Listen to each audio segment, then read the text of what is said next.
Bonjour tout le monde, on se retrouve maintenant avec la deuxième partie du tuto consacrée à la confection de la couverture de notre album. Pour ça, j'ai découpé dans de la cartonnette 2 mm deux morceaux de 16 cm sur 16 cm avec une tranche de 4 cm. Je viens la coller, coller les différents éléments sur une petite bande de simili cuir de chez Artemio.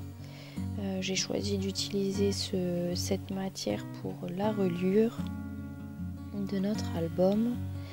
C'est une matière qui n'est pas forcément évidente à travailler, il faut bien maroufler, bien s'aligner, enfin ça demande un petit peu de concentration. Donc là, comme vous le voyez, sur cette bande de simili cuir, j'ai tracé des repères à 2 cm du bord. Donc ça, c'est la partie qui va être collée sur nos deux couvertures avant et arrière. Ensuite, je me suis laissé une petite marge de 0,5, la place de la tranche, bien évidemment, 4 cm, de nouveau 0,5 mm pour se donner un petit peu d'espace. Et puis notre deuxième élément, notre deuxième couverture, la couverture arrière qui sera collée sur les 2 derniers centimètres. Donc le fait d'avoir tout tracé sur la bande de simili cuir me permet de bien me positionner et de ne pas chercher à retrouver tous nos... savoir qu'on est bien aligné. Simplement ça, en plus de la règle, au moins je suis certaine d'être bien droite. Ce qui peut être tout à fait utile. Donc comme vous le voyez en haut et en bas, j'ai laissé aussi 2 cm de rebord pour pouvoir ensuite revenir replier sur l'intérieur le simili cuir. Le secret, c'est de vraiment bien maroufler. Comme je vous le disais, c'est une matière pas forcément facile à travailler, qui est à la fois très souple mais un petit peu épaisse. Donc du coup, c'est sûr que ça complexifie un petit peu les choses, mais en répartissant bien la colle, ça se fait quand même. La colle que j'utilise, c'est une colle à reliure de chez FDeco, qui a la capacité, en fait, donc c'est une colle blanche déjà, donc elle est plus liquide, elle est facile à travailler, elle ne fait pas gondoler le papier, à condition de la disposer en couches relativement fines. C'est pour ça que je me sers d'un pinceau.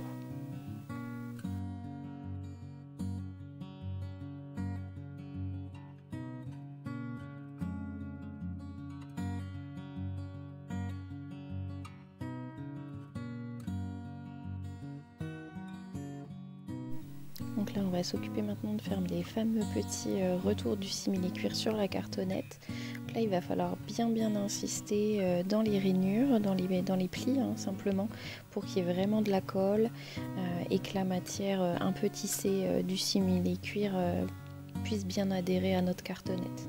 Donc là, pareil, on insiste bien, on met une bonne quantité de colle dans les plis et on va venir toujours travailler ce simili cuir pour que sa capacité de s'assouplir, en fait, qu'elle colle bien partout à notre carton.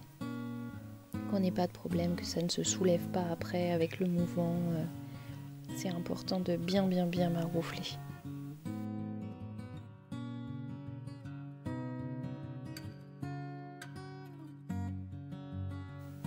Là, je vais utiliser des petites pinces. Donc je protège et mon carton et mon cuir, parce que ça, il a tendance à marquer. Je le protège avec des petits carrés de papier, de chute. Et ensuite je viens pincer mes pinces. C'est vraiment quelque chose à faire, parce que sinon on peut être vite embêté avec un cuir marqué ou autre. Ça m'est déjà arrivé, donc c'est vrai que maintenant je n'oublie jamais ces petits cartons.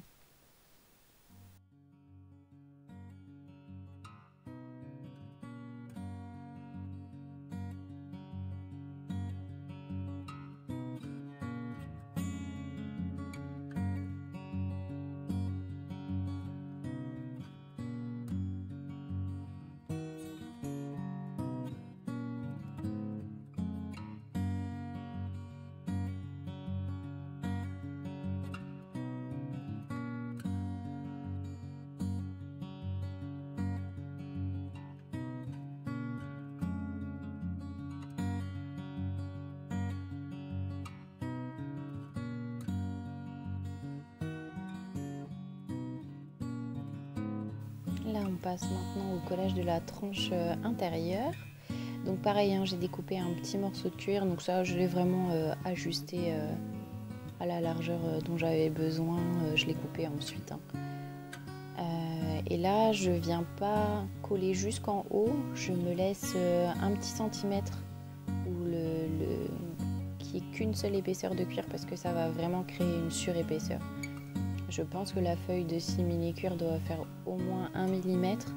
Donc du coup on se retrouve avec 2 mm étant donné qu'ensuite j'ai du papier décor à mettre dans l'intérieur du carton et puis simplement je vais y coller mes 2 petits livrets que j'ai prévus pour faire fonctionner mes pages. Du coup j'essaye de limiter au maximum la partie sur laquelle il va y avoir une surépaisseur. Et là encore une fois il faut vraiment insister dans les plis, bien maroufler. Du coup pour pas laisser ni surépaisseur de colle et être sûr que le cuir colle bien. Donc là je rajoute un tout petit peu de colle au niveau en haut en fait parce que cuir sur cuir, enfin en tout cas la petite partie en tissé sur le simili-cuir ça a beaucoup de mal à tenir en fait. En tout cas, il faut vraiment bien la travailler, bien maroufler et attendre surtout que la colle soit bien sèche et prenne bien parce que effectivement ça a du mal à tenir, en tout cas au début, l'intissé sur le cuir ça surfe. Donc après avoir bien laissé sécher, que tout soit pris, je laissais un bon quart d'heure hein, tranquille vraiment. Et là ensuite je vais venir coller la face extérieure de mon album, donc vraiment le papier décor, celui qui va se retrouver sur la couverture. Je commence par celui-là, par habitude en fait, simplement pour mes choix de papier et tout ça. Donc là j'utilise la technique que j'ai pu voir sur des tutos de Selma Scrap où j'ai pré-découpé un morceau de papier qui est somme toute assez large. Donc je l'ai coupé un peu plus large pour pouvoir ensuite venir couper juste sur le bord de ma tranche pour ne pas avoir de surplus de papier. J'aime pas trop faire les angles et les rabats en papier. Après libre à vous de faire, mais moi je suis pas très douée, mes angles sont toujours moches. Donc j'opte pour cette technique là je suis pas obligée de faire des angles.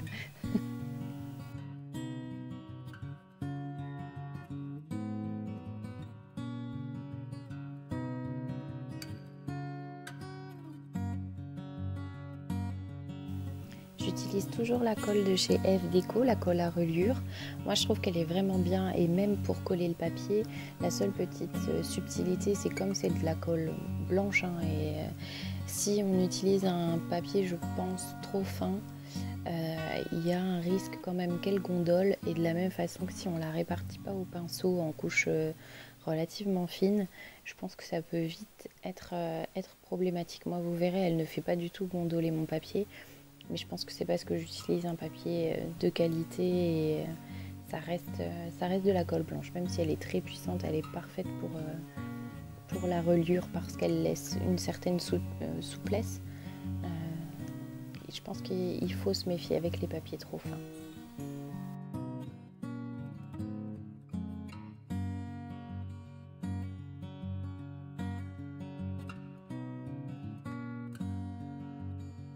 Donc là, comme je vous le disais, après avoir vraiment cette fois-ci bien laissé sécher, hein, je dirais plusieurs heures, je viens découper mon papier. Plusieurs heures parce que comme la colle c'est une colle blanche, elle humidifie quand même pas mal et le papier et le carton hein, qui va boire cette colle. Donc du coup, pour être sûr que tout soit bien pris, que mon papier ne surfe pas quand je veux le couper net, parce que là comme je rase vraiment la tranche avec mon cutter, il faut un peu de précision et être sûr que tout soit bien pris. Puis si le papier est humide, il va faire des bouloches, ce genre de choses. Donc là j'ai choisi, je vais m'occuper tout de suite de mon moyen de fermeture. Et j'ai choisi de faire une fermeture avec un élastique. Donc je vais venir poser 2 œillets sur la face arrière hein, de ma couverture. Donc du coup j'ai tracé un trait de repère à 2 cm du bord de la tranche et ensuite donc c'est 2 cm du bord de la tranche en haut et sur le côté, et ensuite je viens simplement placer mon trou avec la crop-die. Au début j'ai voulu faire des petits trous, mais mes œillets, des œillets plats de chez We Are Memory Keepers, ils étaient trop gros, ils rentraient pas dans le plus petit des trous. Donc du coup j'ai repris la crop-die et j'ai refait des trous.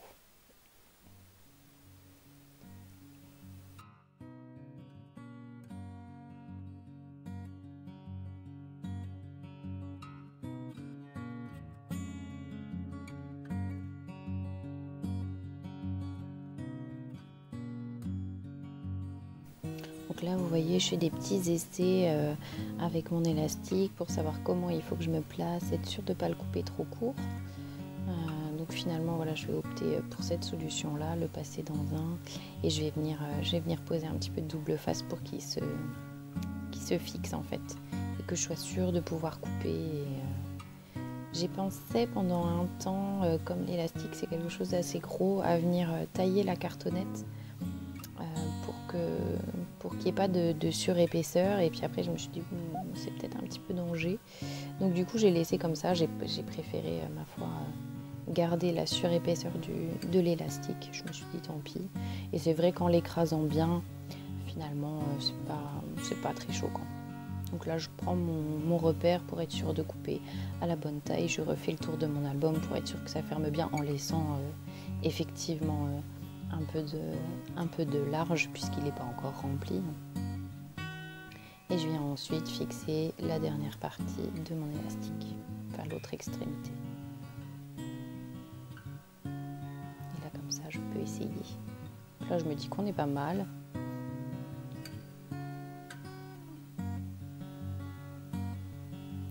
Là je vais venir ensuite, de la même façon que j'ai fait l'extérieur de la couverture, là je vérifie simplement que les papiers ça fait joli, puisqu'il y aura un petit liseré de 2 mm.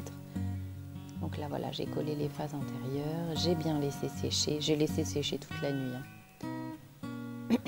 avant de venir ensuite, couper à ras.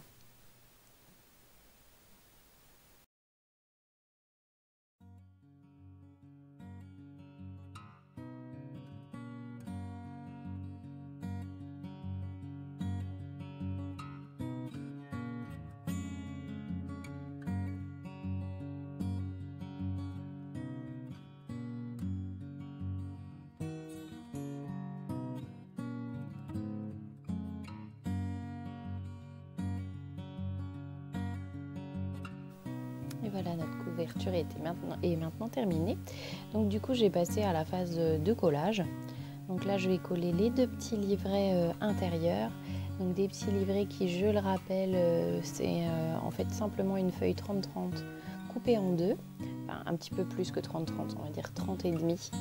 Donc j'ai une hauteur de 15 et au niveau de la largeur, j'ai 1 x 15. Je me laisse 0 cm de hauteur, 0,5 cm de hauteur.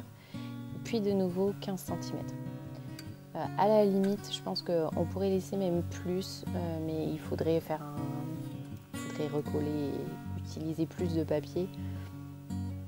Donc du coup, bon, j'ai laissé comme ça. Je pense que à refaire, ou alors je changerai la disposition des pages peut-être, parce que vous verrez, il a un peu trop de gonflant sur la partie gauche. Il est un petit peu trop haut pour les 0,5 de hauteur que je me suis laissé.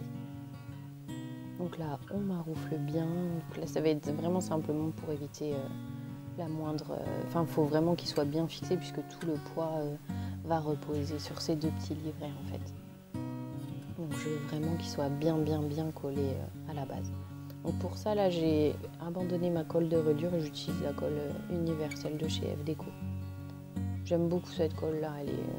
Je l'utilise pour à peu près tout. Hein. J'alterne... ou double face, ou colle, en fonction de... Si je veux pouvoir bouger un petit peu et être sûre de bien me placer, je vais préférer la colle au double face. Ou alors si je suis sûre de moi, pour coller des petits volets, des choses comme ça, j'utilise le double face parce que c'est plus rapide, hein, simplement.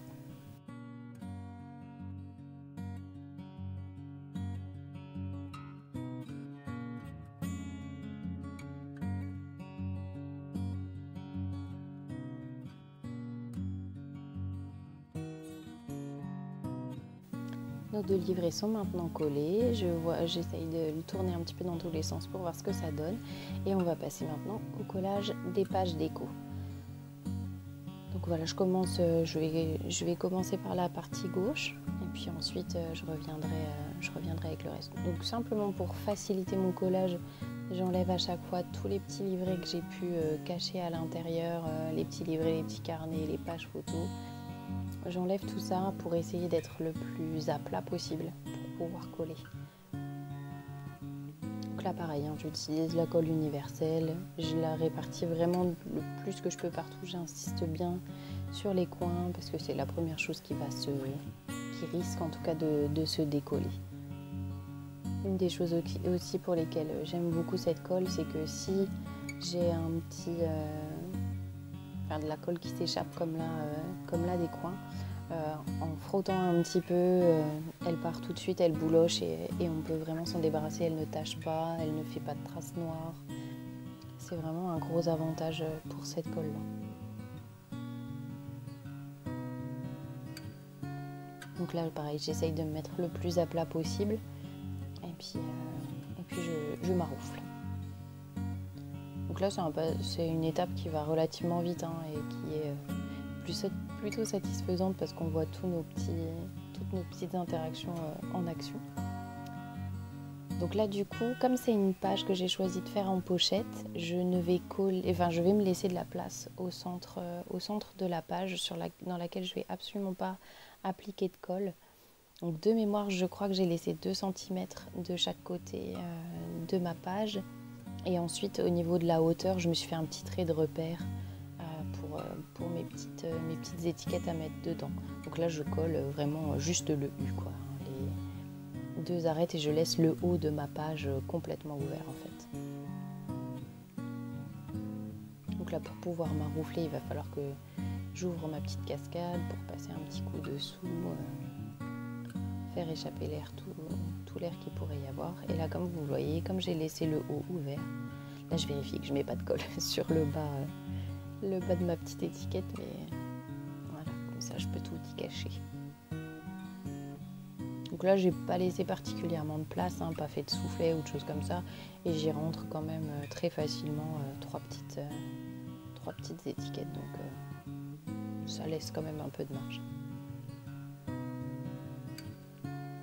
Donc là toujours pareil, on passe au troisième petit sketch à coller.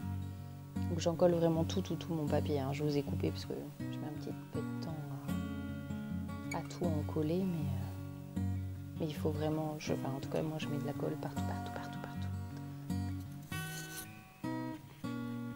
Et on maroufle bien. Donc là vraiment c'est la phase plaisir, plaisir. En tout cas satisfaisante puisque tout le travail qu'on a fait jusque là prend son sens.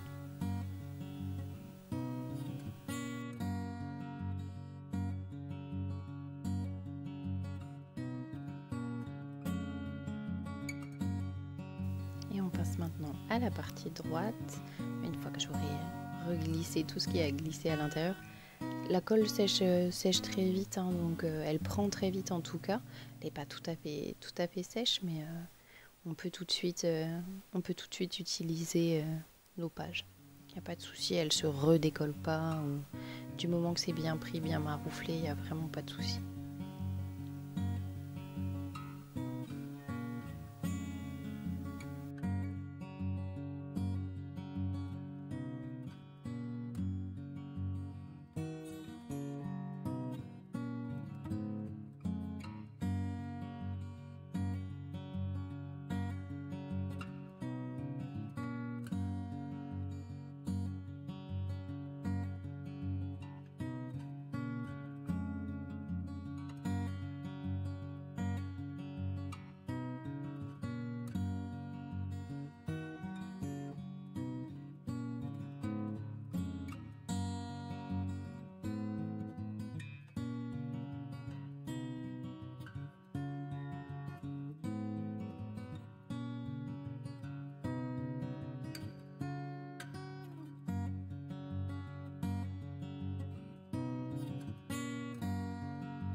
quand je vous disais que je mettais un certain temps à tout en coller, cette phase-là, je voulais laisser entière, sachant que c'est accéléré, je mets quand même un petit bout de temps à tout bien en coller. Donc le secret, c'est de prendre son temps.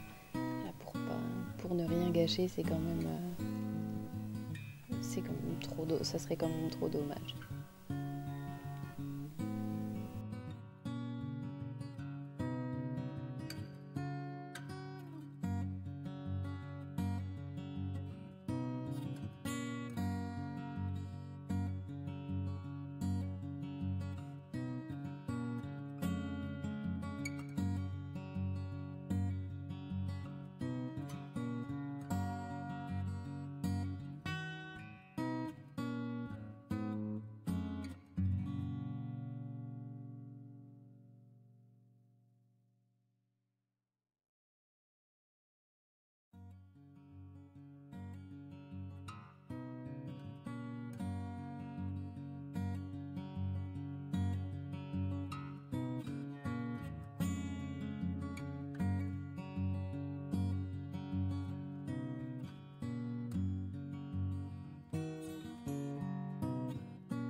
Et voilà, une fois tout remis en place, c'est terminé. Donc c'est vrai que moi je choisis de faire mon décor de couverture après cette phase-là. Je pense qu'on peut le faire dans le sens qui nous convient, mais moi j'aime bien une fois que tout est fini, je peux enfin m'attaquer à ma couverture. Donc là je vous montre un petit peu ce que j'ai choisi pour la décorer. Donc il y a des petits coins en métal par renfort. Là j'ai choisi un petit pompon. Ça c'est le cercle dont je ne me suis pas servie dans la page 6. Dans la page 6 c'est ce que j'ai pu découper, donc du coup je l'avais gardé. Et je m'en sers là. Donc là il y a une petite découpe de mes petits ciseaux. Le feuillage c'est mes petits ciseaux. Et les découpes bois, donc que ce soit la petite épingle à nourrice ou le un jour magique, ça vient de la fête du scrap. Donc là je vous montre le résultat. J'ai simplement rajouté 2 petits œillets pour passer ma ficelle. La ficelle de mon pompon, c'était pour faire plus habillé. Là j'ai découpé le H pour le petit Hugo dans le papier de la collection. Et puis voilà. Donc je l'ai voulu relativement simple, hein, la couverture. Là à l'arrière j'ai juste mis une étiquette. Je pense que ça fait son petit effet. En tout cas à moi, ça me convient. J'aime pas forcément trop chargé. Donc là je vous laisse avec un petit retour page par page pour que vous puissiez les voir s'ouvrir. La vidéo se terminera avec quelques photos.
Cette vidéo est maintenant terminée. Je vous laisse sur ces quelques photos de l'album fini. Juste un dernier petit mot pour vous dire que si vous aviez la moindre question, je serais ravie d'y répondre en commentaire. Il est temps pour moi de vous laisser. Je vous dis à très bientôt et on se retrouve très vite.